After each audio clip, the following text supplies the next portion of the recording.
I came home by surprise and heard my husband telling his friends that he kissed my best friend secretly at our wedding. They all laughed at me. I balanced the bakery box carefully as I fumbled for my keys, grinning at the thought of his face when he saw the cake. 3 layers, chocolate ganache, the works. I'd taken a half day off work, driven across town to that fancy bakery he loved, spent way too much money. But it was his birthday and I wanted it to be perfect. The front door was unlocked. I frowned, pushing it open quietly. He must have come home early too. Then I heard it. Laughter. Male voices coming from the living room, loud and unrestrained. I recognized his laugh immediately, that deep rumble that used to make my stomach flip. Now it just made me pause in the hallway, uncertain. Man, I still can't believe she never noticed, someone said. It sounded like his college friend, the one who always drank too much at parties, right? I mean, it's right there on the video. Clear as day, another voice higher pitched. His cousin maybe, my husband's voice cut through. What can I say? She was too busy playing perfect hostess to notice anything. They erupted into laughter again. Something cold settled in my chest. I set the cake box down on the console table, moving slowly, quietly. My feet knew the way through our house, avoiding the creaky floorboard near the kitchen, staying close to the wall. Through the archway, I could see the back of the couch, the glow of the TV reflecting off the walls. Play it again, someone urged. The part where you…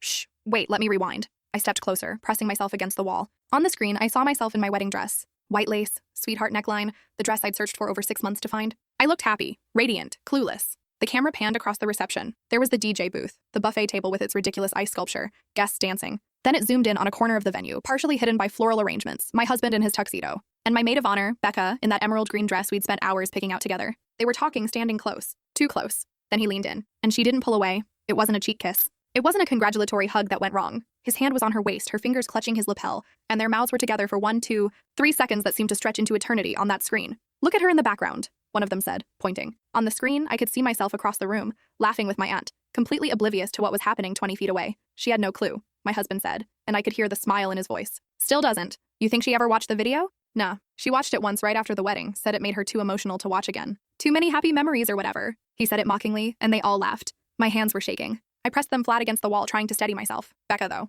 the cousin said. She was hot that night. Still is. Tell me about it, my husband replied. Sometimes I wonder, dude, you're married. Yeah. To someone who thinks folding my laundry is quality time. More laughter. My vision blurred. I couldn't tell if it was tears or rage or both. But hey, he continued, you can watch the full story on my channel by clicking on the title of the video below.